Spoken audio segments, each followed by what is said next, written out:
Welcome to Torah Smash, the podcast for nerdy Jews, where our lives of Jewish learning collide with our love of nerd culture. In each episode, we discuss what we lovingly call a Torah Smash, which we have defined as a beautiful collision of one thing from the world of Judaism with another from nerd culture. I'm Ethan Lane Miller, and joining me today are Barak Malkin, RJE. Before we get into today's topic, I want to remind all of our listeners to mark your calendars and get ready, because coming this January, we have Torah Smash Live. Jump into the mouth of a star whale and set course to the distant galaxy of Chicago for our very first live show on Saturday, January 13th, 2024 at KAM Isaiah, Israel. For more details on this event, go to torahsmash.com/live. Come for the deep dish, but stay to nerd out with us and be a part of Jewish history. You took some creative liberties there. That was awesome. I did, and I had to make sure not to look at you as I was saying it because I didn't want to bungle the take. For a hot second, you had the Star Whales in there as a lead-in for today's episode, I'm assuming, and then you said deep dish, and I was like, what is that? Is that a Pizza the Hut reference? Like, what is the Star Wars? Oh, it's Chicago. It's Chicago is the deep casserole dish reference. Yeah. Deep dish is a casserole.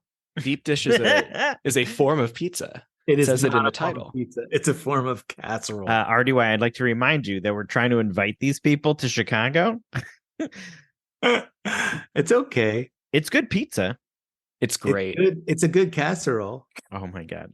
RDY, will you take us out to a pizza/casserole Yes, I will. when we're take there? to Lou Malnati's. Join Ethan and Barak in Chicago. Yes. The actual Chicago resident is not joining. You can come and throw casseroles at RDY. That's true. That is like true. John Stewart At says, if KAM Isaiah Israel on Saturday, January 13th. All right. As I very subtly hinted in the introduction, talking about the live show, I am so excited to talk about Ahsoka. For this conversation, I'm really excited because I know that we're all coming to this with different backgrounds, I think. I, about a decade ago, watched the Clone Wars for the first time. Like, the whole thing. What was back then the whole thing. Did it end And 10 years ago? a little over 10 years ago. Oh, gosh. A little over 10 years ago, but it was on Netflix back the Clone then. Wars is one of my holes. Yeah, same with me, RDY. I am actually in the process of watching the Clone Wars series. It's my go-to 30-minute show when I don't have enough time to watch one of my hour shows. So I'm you're in season 3, I think, right now of the Clone Wars. So that's so exciting, Barak. I definitely binged it. And there's something different about watching it all at once as opposed to having it spread out. But I got it. I was like, oh, okay, I understand why people are so obsessed with this. Ahsoka has a big part in Clone Wars, right? Yeah, That's this is where where she's she's from. introduced. Yeah. She's not in the prequels? No. Nope. And then in October of 2014, the real first Disney Star Wars property came out, which was Star Wars Rebels. And I was hooked. I think Clone Wars is phenomenal, but Rebels to me is where it's at. And so when the series ended in 2018, I have been waiting for this for literal years, for what happens next to these characters who I absolutely fell in love with. And so I'm excited to get to talk to both of you about Ahsoka. And I really have one question to start us off with. Oh, boy. Who is the most Jewish character in Ahsoka? I have 3 answers that I want us to explore on this episode, but I'd love to hear what your answers are to the question before I give you my answers. That's a tough question. That really is and there are so many characters in this show. They're really, there is an overabundance of characters and plot lines, and it feels like it's just one big MacGuffin, but the MacGuffin is a character. But then they get sidetracked and then told to back off. So I'll give you one of my answers. Oh no, I have 2. Okay. I would say I think that Huyang, that he feels like the old wise Jewish person who has the wisdom of the past, Mm-hmm. and has so much so that he doesn't have a filter when he needs to talk, sort of like RDY, and it means you're so wise, RDY. Also ancient, but we'll keep going. And then my other one would be Ezra, because of his sort of diaspora to this new galaxy and traveling his group of turtle aliens. I don't know what they're called. That they aren't they? No tea. Okay. No tea, just coffee. And that they just sort of travel and are nomads forever. So those are my two initial guesses. I was going to say Ezra just because of his name, but I also like the Huyang with the lightsaber construction when Ezra is building a lightsaber, because Kanan taught him how to build a lightsaber, but Huyang taught Kanan how to build a lightsaber. So it's like, I'm using my mother's recipe. Well, your mother got her recipe from me. So yeah. I So have 3 names on my list, and Ezra is name number 2. So I would love to start there. Barack, I love how you brought in the idea of the diaspora, because that's not one that I had considered. Because when I thought of Ezra as someone who is Jewish and is practicing Jewish, but is creating his own rituals and finding them in his own way. I think about the first battle that they have, where Sabine is almost begging him to take what was once his lightsaber, and he's like, "No, I don't need that." And then she's like, "Isn't this what Jedi use?" He's like, "No, I don't need that. Jedi doesn't need that." And then proceeds to do things that are undeniably Jedi, but without a lightsaber, without the traditional, shall we say, ritual items that go with being a Jedi. Yeah. I also think too, like Obi-Wan's description of like lightsabers versus blasters in the original Star Wars movie, and how, the lightsaber is thought of as graceful and elegant, much like the Jedi themselves. And what you said, Ethan, reminds me of a time when an army sergeant was visiting a day school I was teaching at in Miami. And, we get to the point where, are there any questions? And of course, there's always that kid who goes, "What's the best weapon you've ever seen?" And she looks him straight in the eye and she goes, "The best weapon I've ever seen is a skilled soldier."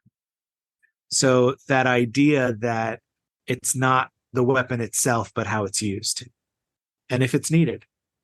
Well, it was cool when he, refused the lightsaber, and then I've not seen this before. I don't know if it's any of the other properties, Ethan, where Ezra just stopped the lightsaber pretty much with his hands, almost.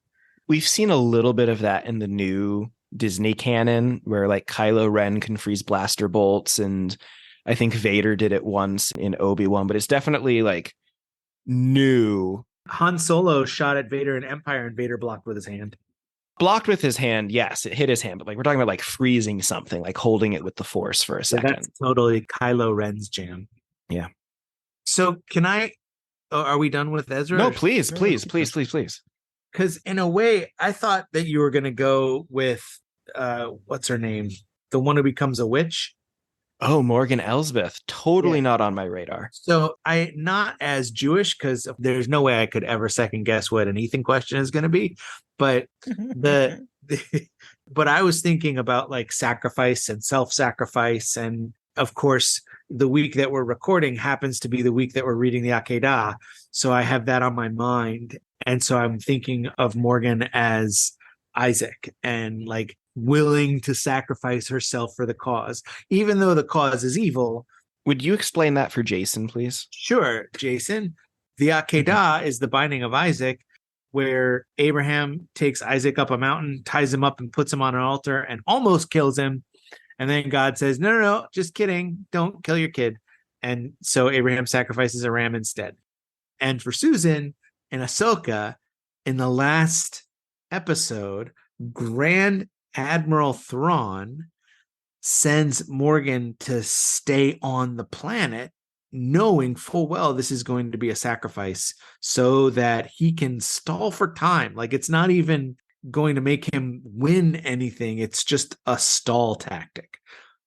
Yeah, but it's not very like Abraham Isaac, because, not to argue with you on this, Grand Admiral Thrawn is doing this for his own benefit, whereas Abraham was doing it for God. Yeah. I also have an argument about Abraham really doing it for God. I don't think God wanted Abraham to actually sacrifice Isaac. I think Abraham failed that test. And so when the test is put onto an evil character, it kind of makes sense. Oh, interesting. I mean, I don't even think it was a test for Thrawn. He was just like, yeah, here you go. They're all chess pieces for him to move. Yeah. I just studied this in my master's class with Spertus that I'm doing. And we read the text from that portion. And in reading the actual text, there's no extra phrasing aside from Abraham binded Isaac. Like, there's no mention if Isaac resists or if Isaac goes willingly. It's just like a half sentence of that. And so you had said that Isaac, helps Abraham. I don't know if he does. Like, it doesn't explain his feelings and emotions in that. I'm assuming there's probably some midrash on it, but there's a ton of midrash on it. And I have my own where I firmly believe Isaac is autistic of some kind. I don't like to say on the spectrum because if it's a spectrum, we're all on it. But Isaac has some sort of different needs. And so, which is part of what made Abraham so willing to sacrifice his son, because in that world, the time period when the Bible was written, people thought of that as less than. And at the same time, the extra text is that when the angel calls to Abraham, the angel has to say the word Abraham twice. And so I read that as, the first time God calls to Abraham, go sacrifice your son. And Abraham goes, okay, and goes up the mountain with him. Then the second time he's got the knife in the air and the angel goes, Abraham. And then it's like, it's not fully successful. He goes, Abraham, cut it out. And that's why you need the doubling of Abraham's name, because he didn't listen the first time. Oh, that's interesting. Yeah, I do have to, I think, agree with Barack that it's a different situation. This is Thrawn being a tactician, not sacrificing someone he cares about or being willing to care about. And even the other Night Sisters are perfectly fine with sacrificing Morgan. They don't put up a fight, but they do kind of like bow in respect. It feels like they're doing this for Thrawn. It feels like they sense that Thrawn doesn't really care for Morgan and that the Night Sisters are putting Morgan in this process, knowing that she's not coming with them and putting her towards her death. That's what it felt like. I'd even go a step further. And as of this recording, we obviously don't know how this all plays out, but we're not even really fully sure on what is the alliance between Thrawn and the Night Sisters. I suspect it's more of an alliance of convenience, and that perhaps in season 2 or whatever future property there is, that we learn that maybe their alliance is not on quite the most stable of grounds, shall we say. Well, because Thrawn loaded stuff up from the temple, from the Night Sisters temple onto the ship. And so part of me feels like that they have their own allegiance to themselves. I just finished this part of the Clone Wars where I'm not going to know any of these names. One of the Sith's assassins, she went back to her homeworld of Dathomir. Who am I talking about? Yes. Ventress went back to her home and they created Savage as a way to attack again. I see RDY's eyes are wide, so I apologize to probably everybody on this, that they created him for the sake of the Night Sisters, not really for Ventress or to get back to the Sith, but it's going to create power for them and their people. And so that makes me think that this is another one of those situations where the Night Sisters are creating something for them and using Grand Admiral Thrawn as just their conduit of getting back home and transporting these pieces, and there'll be some internal dispute amongst them. Yeah, I mean, again... Wait, isn't that planet the Night Sisters' home? So that is where they originate from. But in the Star Wars galaxy that we know, their home world is Dathomir. Oh, right. She says for Dathomir that that's exactly. Okay. So that kept like rewinding, like what is she saying? Yes. So the planet Peridia in the other galaxies, maybe their ancestral home. Okay. Yeah. Something else I want to mention about Ezra before we jump over is thinking about who Ezra's teacher is. And the Ahsoka series, in my mind, does the correct amount of lip service to Kanan Jarrus, who, fun fact, I believe is the best Jedi. Oh, ever. I believe he is not the most powerful Jedi. He is not the smartest Jedi, but he is the best Jedi and the embodiment of what it means to be a Jedi. Kanan went through Order 66 when he was a Padawan, and so he never finished his training. But he took it upon himself, in spite of not having completed his own training, to train and mentor Ezra, help steer him away from the dark side, also tended to do things his own way. In one of the very first episodes of Rebels, Kanan quotes Yoda and says, "Do or do not, there is no try." And Ezra goes, "What does that mean?" And Kanan pauses and goes, "Actually, never quite figured it out myself." But my favorite thing is Kanan allowed himself to love and is the father of he and Hera's child, Jason. Oh. Yeah, but Anakin allowed himself to love, and look where that got him. Yeah, famously, that did not go well for Anakin. Yeah. But it went well for Kanan. So in my mind, Ezra is a Jew who was taught by another Jew that you can be Jewish and practice in your own way. And it is still meaningful. Speaking of Jewish names like Ezra, Kanan Jarrus's original name was Caleb. Yes.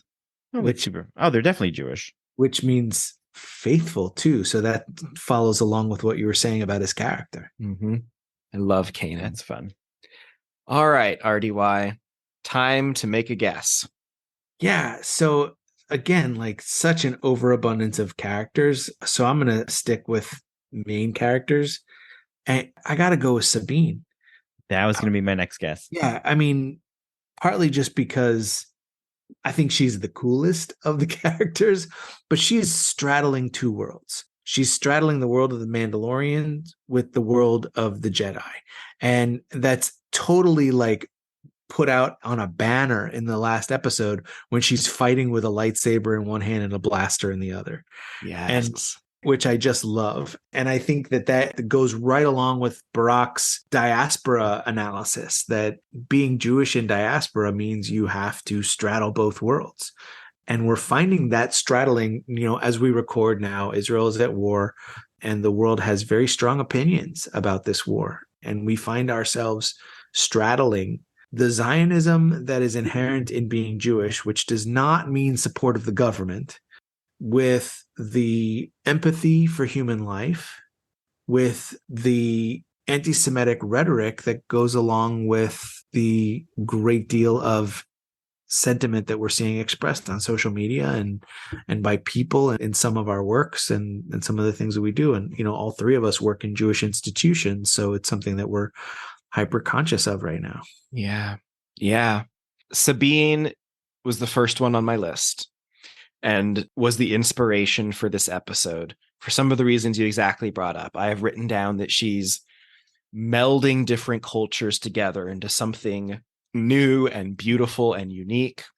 And I wonder if Sabine is a Jew by choice. Ooh. Maybe. I would say either, I don't know if it's Jew by choice, if not a mixed marriage situation and trying to decide on their identity of what to do and then realizing that both parts are Sabine's identity, right? I think I'd lean more on that side. I'm going to push you a little bit. Her parents are Mandalorian. Yeah. Her whole upbringing was Mandalorian. She got a little bit of lightsaber training by Kanan in Rebels, but this whole wanting to be a Jedi thing was something that didn't come from her upbringing. Is there not something about Jedis about having midichlorians, or does everybody have midichlorians in them? And so anybody can be a Jedi? No. I want to talk about this. This is a natural evolution of this because it's true. We don't even have to go to the prequels, RDY. Obi-Wan. Is that why you don't want me to talk about the midichlorians? Of course it Sure, is. we can go there. In the original trilogy, in the first Star Wars, Obi-Wan describes it as an energy source that surrounds and is a part of all living things. All living things.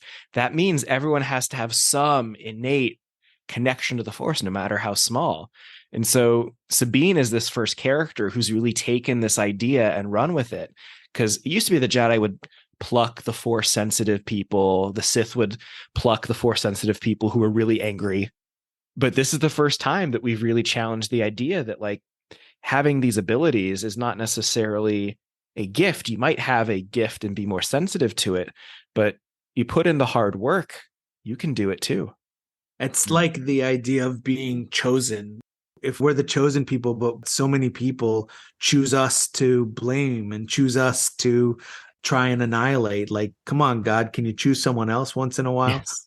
But I want to also go back, in addition to what you're saying, Ethan, and I want to go back to what Barack said, because I don't think you're pushing. I think it's a combination, because Barack mentioned Jew by choice. And of course, that we don't think that there's necessarily qua Judaism in this world. But in today's world, if you're going to be Jewish at all, you have to choose it. It is too easy to be wooed away from Jewish life. And that doesn't mean going to services. That means putting up a mezuzah and acknowledging Jewish holidays and setting aside time to celebrate and light a Chanukiah or have a Passover Seder dinner. To do this stuff takes us away from the secular that we value so much. And it's a commitment to choose Judaism. So usually Jew by choice refers to someone who's converted into Judaism. But I would say Jew by choice, today should mean anyone who is living a Jewish life as they define it.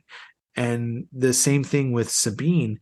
She vacillates a little bit especially in the earlier parts of the season, between like, is she going to train with Ahsoka or not? So is she going to embrace this thing of being a Jedi, which is referred to as that old religion in the original series? So being a Jedi is very similar to being Jewish, where, yes, there's an element of being born into it if you want to go the midichlorian route, but there's also an element of choosing it and actively engaging with it, which is what Sabine struggles with. Okay, I hear that. How does it feel to have that real long discussion? Just gotta, okay, yeah. Well, I was supporting him, so it's okay. No, I buy it. I mean, I definitely, for me, I see Sabine kind of being representative of someone who converted to Judaism, who struggles with it, but in some ways also takes it more seriously than perhaps Jews who were born into it. Yeah. I had a wonderful youth group kid once whose, I think, father was Jewish, but mother wasn't Jewish. And so in Jewish law is not Jewish. And am I backwards? No, it's because the Reform movement, in Reform law, we have altered the definition that either parent plus a Jewish upbringing. So this youth group kid was really studying the old text and wanted to be considered wholly Jewish by all different aspects. And so they ended up going through a conversion process, like training and stuff, even though they had been raised Jewish and all that stuff. And so, and maybe that's what this feels like to me, of this choice of accepting this piece that is already a part of them and wanting to explore it even more. Oh, that's interesting. Yeah. Any other comments on Sabine before we go to our third and final character? I really liked Sabine as a character. Yeah.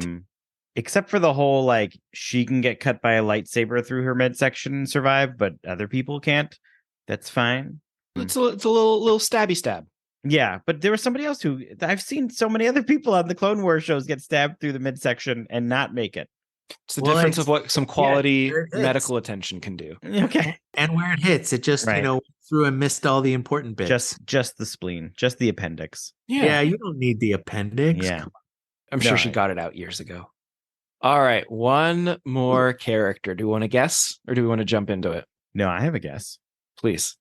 I am going to say that this conversation would not be a good conversation if the final guess was not Ahsoka Tano. And you would be correct, Barack. Yeah. Good. A Jewish Jedi. But not just a Jewish Jedi. Oh, no, she's not. She is no Jedi, right? Isn't that her quote? I am no Jedi. Yes. I think Ahsoka is a Jewish educator. Oh, bring it. I think Ahsoka embodies the idea of learning from her students and meeting their needs and changing her style to match what they need. Yeah, I think we're done. Good job. All right, that'll do it for this episode of Torah beautiful. Smash. That's spot on. I love it. I mean, she and Thrawn points this out, and we also get to literally see it in delightful flashbacks. She did not have the most, shall we say, traditional teacher herself. Yeah. She had a teacher who recognized the moment that they were in and taught her what she needed in that moment. And this is one of the critiques of the Jedi that I think Ahsoka really helped to tease out a bit. And some of the expanded media has explored this a little bit, but Ahsoka kind of very directly said that one of the downfalls of the Jedi was not recognizing the moment they were in. And they kept training people for a peaceful future without realizing they needed to train people to win the war that they were in. Anakin, no surprise, trained her to win the war. Yeah. But that also, I mean, it definitely lost her the battle because Thrawn used his knowledge of her master against her. Used the strategy he would assume Anakin would use and foil her own plans. Were her plans foiled, though? They didn't make it back. Thrawn made it back.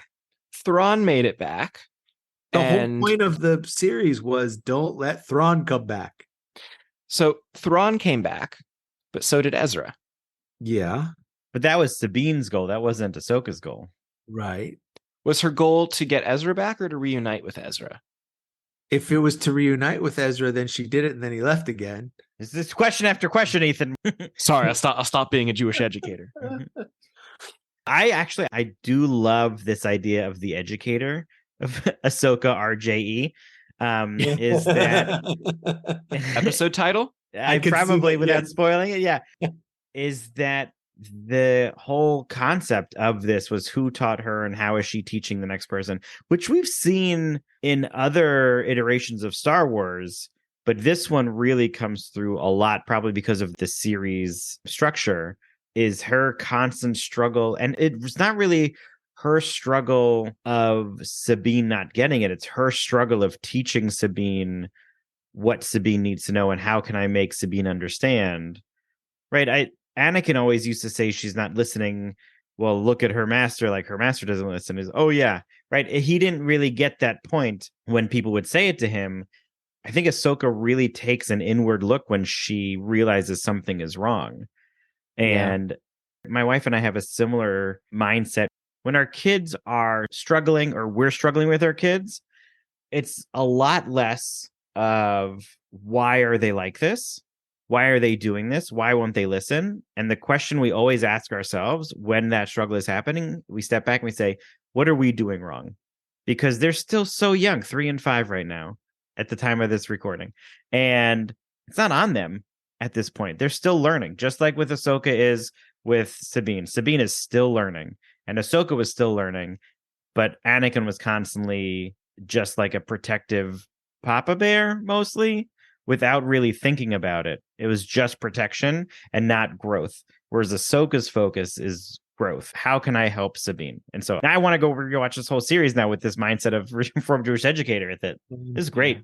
I also want to say that I think there is a distinct difference in the Reformed Jewish educator of my generation than in both of your generations, because most of the rabbis my age or the Jewish professionals my age have some sort of wanting to make Jewish education better.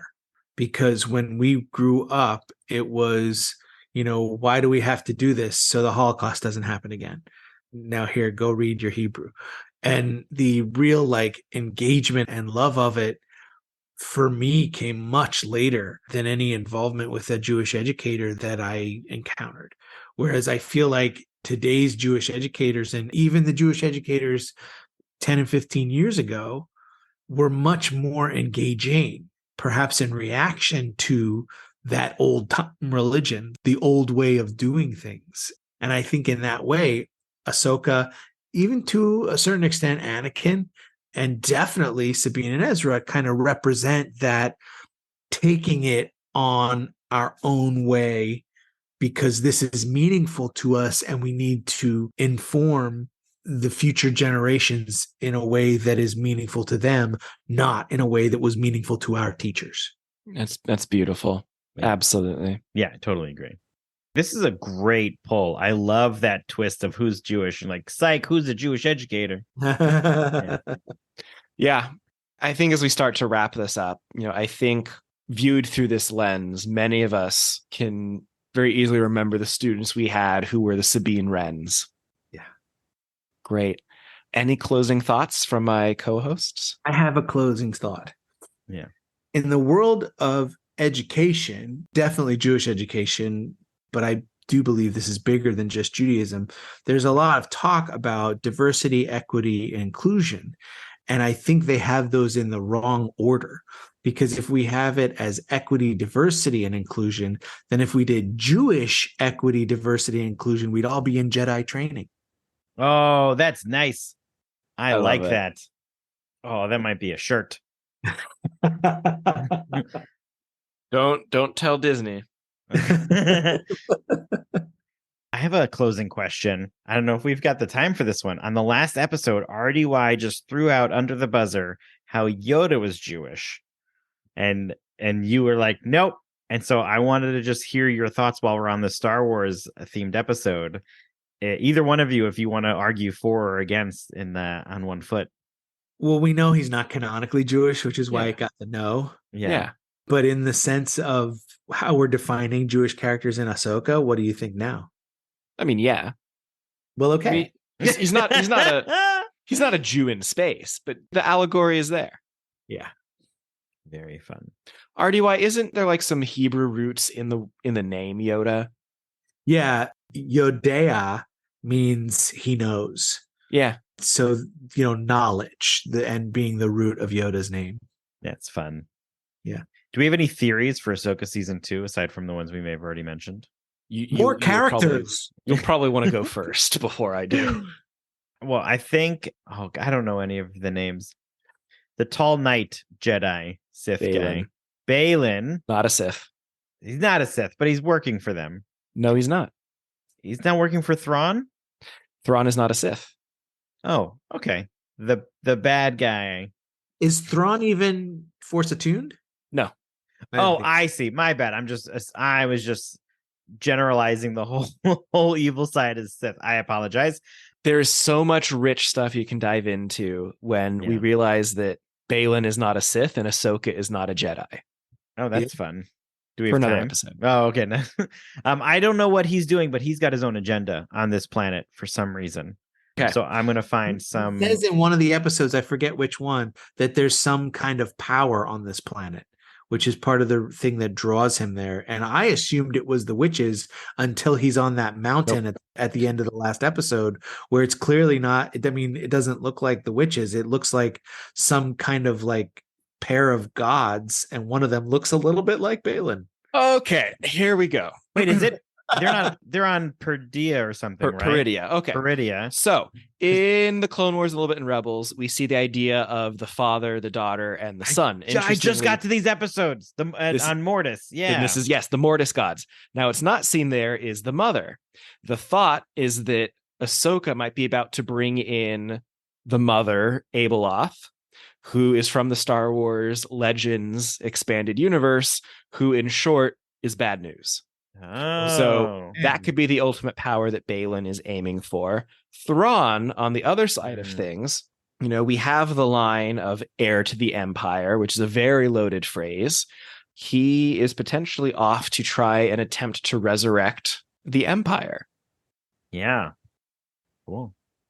And as far as what else happens, I think we all agree that we need Zeb and Callus in season 2. RDY made a face. I believe that they are characters from Rebels. And one of them, Zeb, made an appearance in Boba Fett, I think it was. Mandalorian. Oh, in The Mandalorian, yeah. He's like a giant cat purple creature.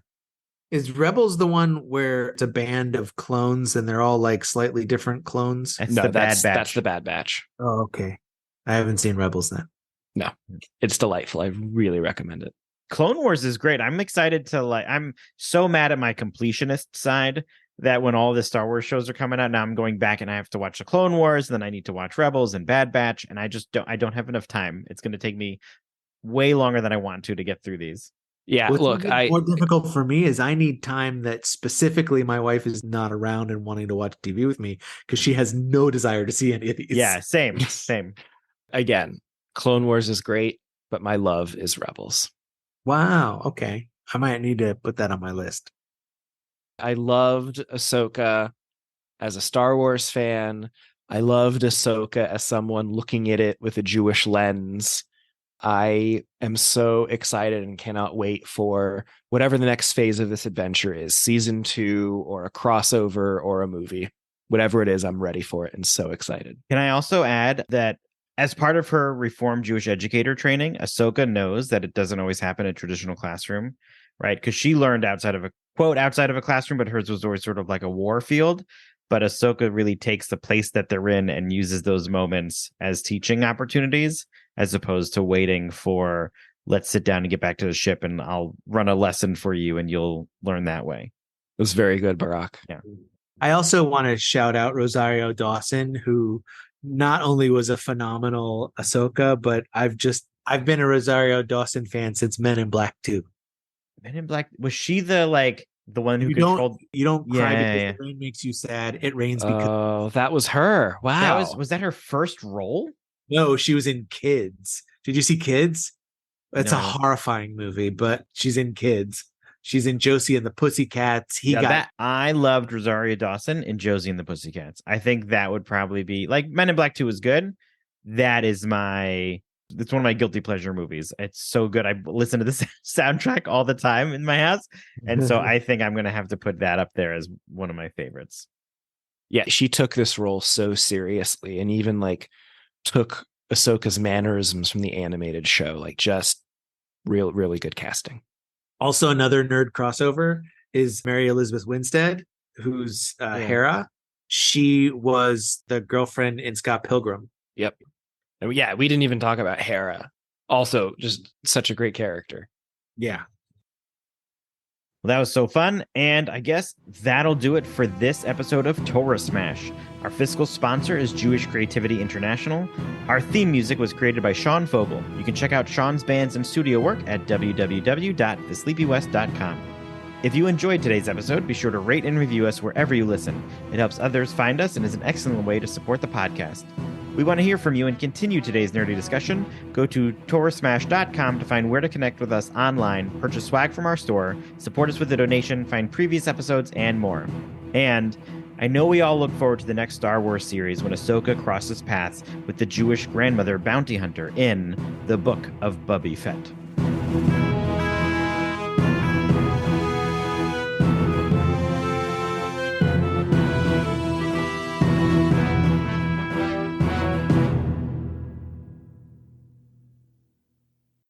How much editing did you want me to do for this episode? I'm hoping to make this as hard on you as possible. Towards the end, General Thrall says... Thrawn. Thank you. General Thrawn tells Morgan... Admiral. And Ahsoka, Admiral Thrawn tells Morgan... Grand Admiral. Oh, are you... Yeah, this is too long for post credits. I don't know what to do now. Okay, great. Okay, fact check complete.